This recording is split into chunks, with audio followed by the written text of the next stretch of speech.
Sapul sa CCTV ang pagnanakaw ng 6 na armadong lalaki sa isang jewelry shop sa Datok, Barangay Zone 1, Digo City, Davao del Sur, pasado alas 10 ng umaga nitong Martes, Oktubre 7. Ayon sa ulat ng pulisya, sa pilitang pinasok ng mga sospek ang AMA Jewelry Shop at agad na nagdeklara ng hold up, nilimas ng grupo ang mga alahas at maging mga pera ng mga customer na noon ay nasa loob ng tindahan. Tinatayang nasa 4 na milyong pisong halaga ng mga alahas at 2 million pesos na cash ang natangay ng mga kawatan.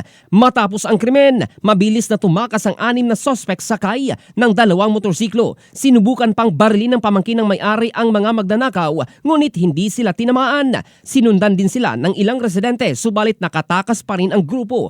Agad nagsagawa ng manhunt operation ang Digo City Police Station at dahil malinaw na nakunan sa CCTV ang mga mukha ng mga sospek, isa sa kanila ang agad na naaresto.